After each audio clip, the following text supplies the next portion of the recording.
Welcome to the Mostly Traverse City podcast. I'm Julie Bronze. And I'm Don Pichet. Each episode, we introduce you to the real treasure of TC, its people. You're invited to get to know the soul of Traverse City, one story at a time. Enjoy the latest episode of the Mostly Traverse City podcast. Hey, welcome to another episode of the Mostly Traverse City podcast, and we are in the mostly part of Traverse City. I am up here in Omena, a little bit north of Traverse City, a little south of Northport, north of Sutton's Bay. And I'm with Marcel Lenz, and we are at Leelanau Cellar Vineyards. What a gorgeous place, my friend. Welcome to the Traverse City podcast. Thank you very much for having me. So, Marcel, you and I have known each other for a number of years, and when we first met, I was struck by your passion about what's happening out here. I don't want to put words in your mouth that don't belong there, but what you're doing in the wine industry in northern Michigan is something kind of unique. Talk a little bit about that. Well, we are... Oh, hang on. Let me get this bug off you. What? No, that's a good thing, right? Yeah, it's a good thing. That's a good thing. I like seeing all the life. That's one thing that Dr. Pichet and I were just talking about, is the diversity of life and how important it is in the vineyards. I am very interested in farming. I got into this from kind of an indirect perspective, but I'm very interested in natural farming methods and seeing all those insects as part of it, increasing the insect diversity. We're also very focused on building the life in the soil and trying to have as few synthetic inputs as possible. So you're making that happen out here. What we're seeing behind us, if you can see, these are kind of cleaned up rows there, yeah. And you've been busy here. So what? Don't normally see it like this. Like some of the rows down there don't look like this. Well, what's happening here? We are working with cover crops, and so what our goal is to be able to plant crops in the vineyards that are not meant to be sold, but meant to enhance the growth of the vines. Gotcha. In this case right here, we've been working the soil and tilling it, and we came through the no-till cedar, and we are currently sitting on top of buckwheat seeds and daikon radish seeds. And the goal for us there would be to break up any soil compaction from driving tractors on the land and to increase the organic matter in the soil. Okay. And the organic matter is like a fuel for the soil biology, which in turn works together with the grapevines to help a natural way of providing energy. I guess if we were to think about this, what you're trying to create here, and this isn't just some willy-nilly concept Marcel came up with one day. Hey, I mean, I know you've studied this and taught this for years. You teach a little bit over there at the local community college, some of these kind of concepts, and there is a growing movement, not just in northern Michigan but around the country, around the world. But the idea that, the soil feeds the plants, and if we can just have it just keep going, don't have to put anything on it. I mean, that's the goal, right? That is the goal. The goal is to try and let nature do the work. And certainly as you're taking food out of a farm, you have to put some energy back in, but we can do it in ways that are a little bit more natural, a little bit more conducive to the overall life of the vineyard. And when you think about a state like Michigan, that's in the middle of some of the largest reserves of fresh water in the world, there's a lot of reasons why we should be considering taking care of all this. Yeah, I mean, we're not half a mile from Lake Michigan, right? That's right. Yeah, and we're on top of a hill, so that everything that flows down when we get a rain ends up down there. That's right. And I don't even want to think about what that looks like in other places, but we do need to think about it. Yeah? We do, and when you see the waters down by us, they're beautiful, they're crystal clear, and we should try and keep it that way. Yeah, awesome. I've met very few people. I've met a lot of people in the wine business, and if you're not from Traverse City and you're watching this, and you do come to visit us, or you want to make this place your home someday, it's not just a great place to come and have a glass of wine and go to a vineyard. I mean, it's a culture.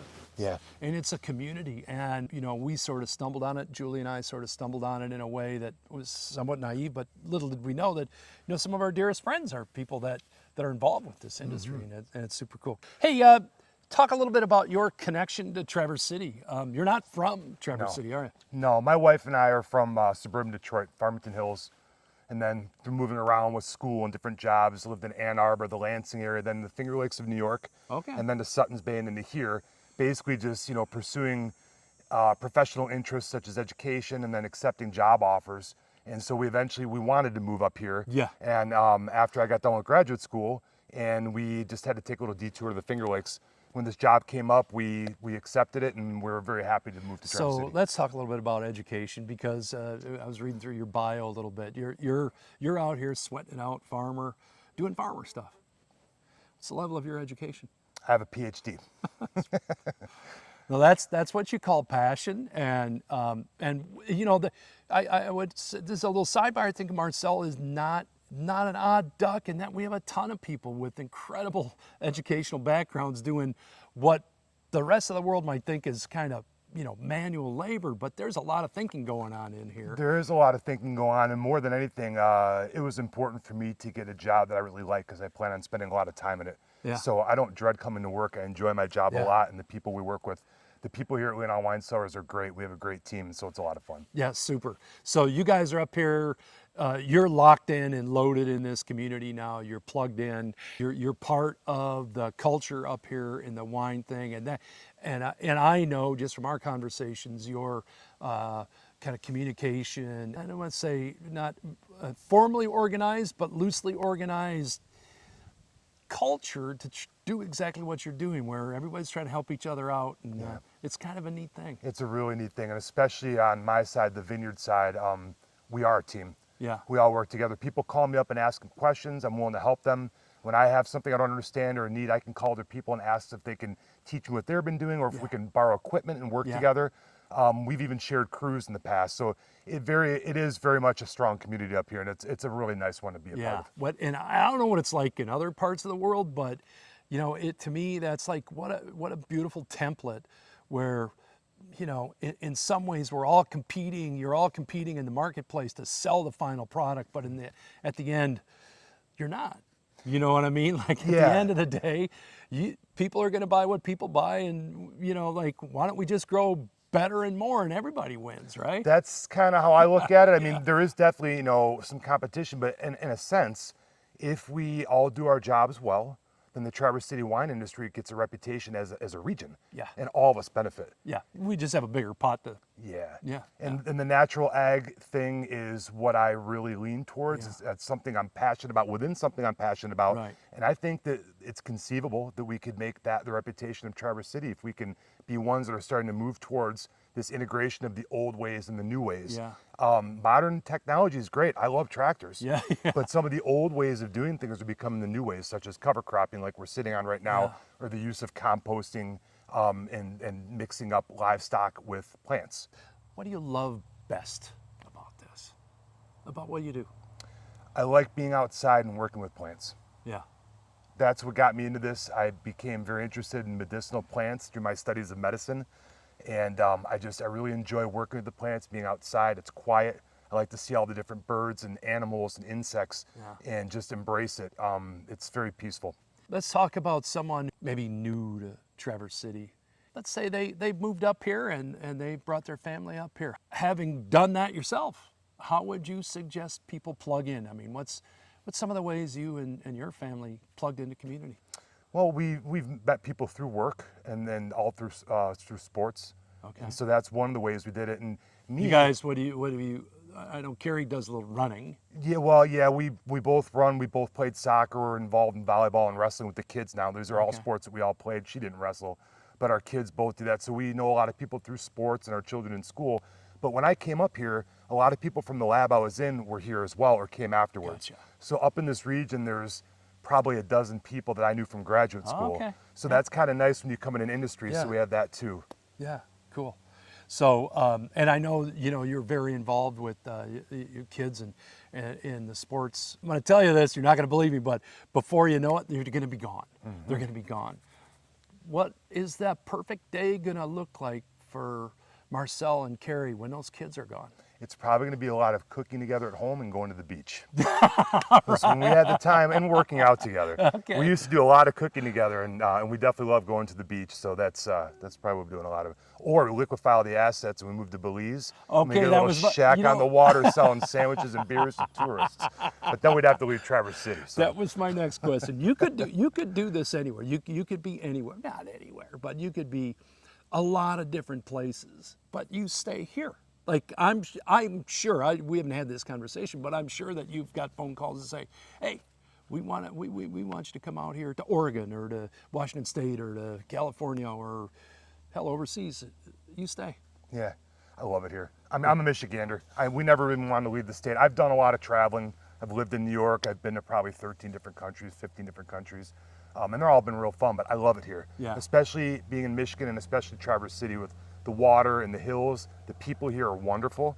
It's like a very worldly, educated population of people that are interested in being outside and taking care of things. Yeah. There's a culture of food here. There's a culture of beer and wine and distillates. There's lots of clean food. It's wonderful. Yeah. I'm very thankful it's getting to live better. here. I mean, it's getting better because of people like you. You know. Thanks. Well, no, I'm serious. I mean, we look around and some people who have, the reality is you could be in some lab, in some suburb, making 20 times what you make out here in this vineyard. Right. Right. Right. But here you are, sweating your head off. I bring a lot of water to work and that's every a day. value system. I think that's one of the unique things about people that choose to be in this place is the things that their value system puts. Money isn't on the top of their value system list of important things. I was planning on going to med school and being a physician, if that Yeah. tells you anything. And Yeah. that's a Yeah. pretty lucrative job, but this is what drew me. I'm going to give you some tough questions now. People who know you well, what do you think they would say is your superpower? I have a lot of interests.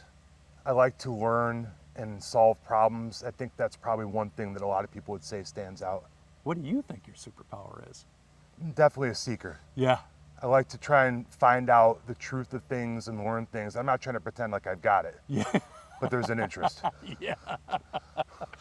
Well, that's awesome. Well, Marcel, I just want to I want to thank you for your commitment, your kind of I'm gonna say sacrifice, but I mean to some degree, you put yourself in a position to get your hands dirty and grub it up on a daily basis in the farm. Not necessarily for you, but what's best for this planet, for this region, and I commend you on that. Anything you want to share before we wrap up?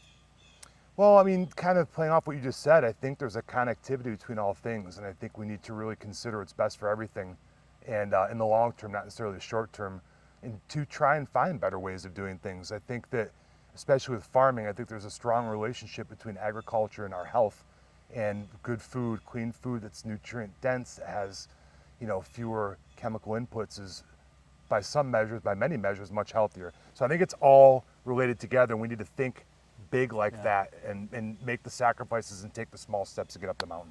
Awesome. Well, I appreciate you. I appreciate your family. And I appreciate you for watching the Mostly Traverse City podcast. Hey, if you think this is of interest at all, subscribe, share it with your friend. If you love Traverse City, you want to be part of this community, share this video, follow us along. We're going to have more amazing people for you to meet at the Mostly Traverse City podcast. Thanks for tuning in to the Mostly Traverse City podcast. Until next time, stay curious, stay connected, and keep living your own kind of magic.